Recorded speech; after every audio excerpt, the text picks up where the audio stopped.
नमस्कार दोस्तों, मैं हूं दीपक त्रिपाठी और आप सभी का स्वागत करता हूं आपके अपने YouTube channel HM coaching classes में। दोस्तों, government of India ministry of railways के द्वारा ये एक नोटिस जारी किया गया है। अभी अभी तुरंत ये एक नोटिस आया है और इस नोटिस में देखते हैं कि क्या क्या बोला गया है। रेलवे आखिर क्या कर रहा है अपने स्टूडेंट्स के लिए, वो क्या करेगा। तो यहाँ पर देख लेते हैं कि यहाँ पर किस तरह से रेलवे ने एक नोटिस को जारी किया और इस नोटिस में क्या बताया गया। Ministry of railway in terms of order number, ये जो दिया जा रहा है यहाँ पर देखिए बोला क्या जा रहा है, मेन उस पर फोकस करते हैं कि क्या क्या बातें यहाँ पर क्या क्या पॉइंट बोले गए हैं रेलवे के द्वारा। ठीक है, बोला जा रहा है it has now been decided as follow. यहाँ पर आरआरसी जो लेवल 1 एग्जामिनेशन था एनटीपीसी का, उसके बारे में बोला गया है। ठीक है, और जो ये non technical popular category NTPC के बारे में बोला गया, ये यहाँ पर ग्रुप डी के बारे में भी बोला गया है। यहाँ पर एक पॉइंट ये देखिए बोला गया है कि 20 times unique candidates will be shortlisted with pay level wise for second stage computer based test CBT for CN 01 2019 NTPC के लिए जो 20 टाइम अभी तक ले रहे थे, बोल रहे थे कि 20 टाइम केवल और केवल रोल नंबर लिए गए थे, लेकिन अब 20 टाइम यहाँ पर यूनिक कैंडिडेट्स को लेगा रेलवे। ये बात इसने साफ की है, इस जो नोटिस बोला है इसमें। आगे अब पॉइंट में दिया गया है कि the candidates already announced qualified will continue to remain qualified. जो कैंडिडेट पहले से ऑलरेडी अनाउंस कर दिए गए हैं क्वालिफाइड, वो क्वालिफाइड ही रहेंगे, उनमें कोई भी छेड़खानी नहीं की जाएगी। और थर्ड पॉइंट में बोला गया है कि the list of additional candidates getting shortlisted will be notified at each pay level.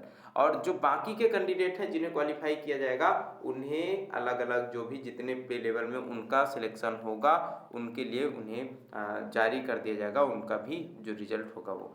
RRB wise second stage CBT for each pay level with all candidates of on RRB accommodate in a single shift which should eliminate normalization।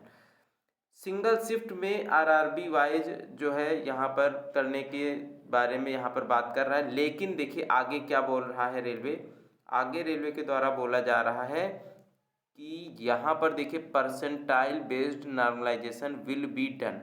Percentile के हिसाब से normalisation होगा। ठीक है, और यहाँ पर बोला गया है कि पॉसिबल नहीं है, not possible because of capacity constraints of otherwise. ठीक है, यहाँ पर इतनी कैपेसिटी नहीं है कि एक साथ सबका करा लिया जाए, एलिमिनेशन को ख़त्म कर दिया जाए, ऐसा पॉसिबल नहीं है। तो रेलवे क्या करेगा, परसेंटाइल बेस्ड नॉर्मलाइजेशन डन करेगा। और यहाँ पर नेक्स्ट पॉइंट में बोला गया है CENRRC ग्रुप डी के बारे में बात कर रहे हैं। Level 1 will be a single stage exam, there will be no second stage CBT. यहाँ पर देखिए जो एक नोटिस जारी किया गया था रेलवे के द्वारा, बताया गया था कि ग्रुप डी में भी सेकेंड स्टेज सीबीटी होगा। यहाँ पर अब सेकेंड स्टेज टेस्ट नहीं होगा, सीबीटी 2 नहीं होगा, केवल एक ही एग्जाम जो है ग्रुप डी के लिए कराया जाएगा। ठीक है, आगे पॉइंट दिया गया है RRC wise CBT will be held for level 1 also maximum available capacity is recommended to be used to significantly reduce the number of shifts involved for each RRC and to speed up the examination process। कहा जा रहा है कि examination process को और speed में करेगा और जो है मैक्सिमम अवेलेबल कैपेसिटी, जितनी ज़्यादा कैपेसिटी बढ़ा सकता है वो बढ़ाएगा और उसे यूज करेगा, जिससे कि बहुत ज़्यादा शिफ्ट ना हो। ठीक है, शिफ्ट के नंबर यहाँ पर कम हो जाएं, इसके लिए अपनी पूरी जितनी भी ताकत है समझ लीजिए लगा देगा।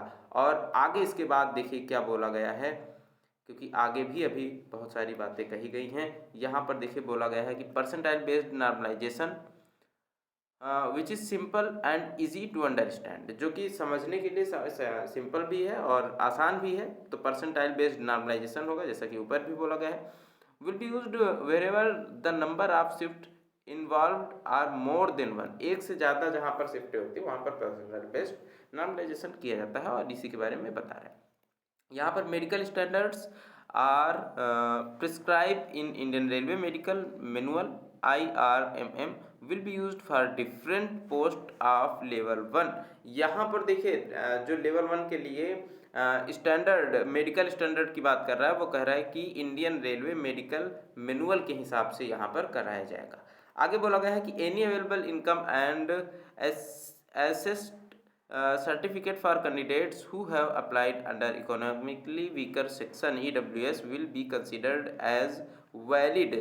कहा जा रहा है कि अगर आपके पास कोई भी, देखिए यहाँ पर उस डेट की बात नहीं करी जा रही कि उसी डेट का होना चाहिए, यहाँ पर बोला गया है any available income and asset certificate for candidates who have applied under economically weaker section.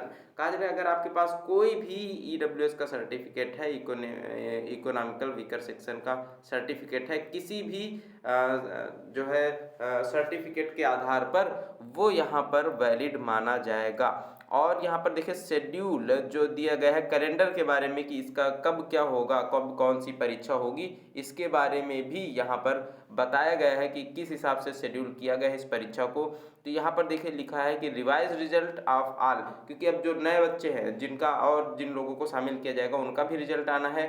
तो revise result of all pay levels to be declared by the first week of April 2020। April 2022 में इनका result आ जाएगा, यानी अप्रैल में result आ जाएगा। और second stage CBT यहाँ पर देखिए बोला गया है कि लेवल 6 पे level 6 to be held in May 2022, यानी 2022 को केवल और केवल लेवल 6 का पेपर कराया जाएगा, केवल और केवल लेवल 6 का। ठीक है, जैसा कि आप सबको पता है कि लेवल 2, 3, 4, 5, 6 इस तरह से लेवल है, तो केवल और केवल लेवल 6 का पेपर यहाँ पर मई में कराया जाएगा। और आगे दिया जा रहा है कि second stage CBT for other pay levels to be conducted after giving a responsible giving a reasonable gap, एक रीजनेबल गैप के बाद यहाँ पर कराया जाएगा। तो जो भी गैप होगा उसका कारण आरआरबी के द्वारा हो सकता है बताया जाए, लेकिन एक गैप के बाद जो है यहाँ पर कराए जाएंगे अदर पे लेवल के एग्जाम्स। ठीक है, और यहाँ पर देखिए क्या दिया गया है, this will involve mobilising of additional infrastructure and logistics.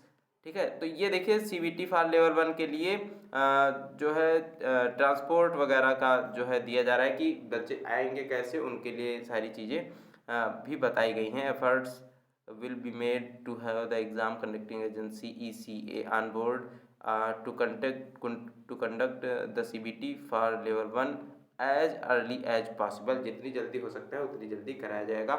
यहाँ पर देखा हैंस CBT for level 1 is planned to be held tentatively from July 2022 onward, यानी कि जो कि लेवल 1 है, ग्रुप डी है, ग्रुप डी का यहाँ पर लेवल 1 का जो पेपर है वो CBT कराने के लिए कब से बोला गया है, जुलाई 2022 से बोला गया है।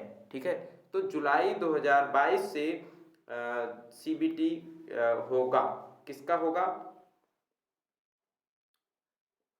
यहाँ पर बोला गया है कि जुलाई 2022 से 2022 तक ये हो जाएंगे CBT जितने भी हैं, यहाँ पर जुलाई 2022 तक हो जाएंगे, यही बोला जा रहा है। तो देखते हैं कि क्या होता है और किस तरह से यहाँ पर एग्ज़ाम क्लियर कराए जाते हैं और क्या क्या यहाँ पर हो सकता है। लेकिन फिलहाल ये देखिए 10/3/2022 यानी आज की डेट में ही ये नोटिस जारी किया गया है रेलवे के द्वारा।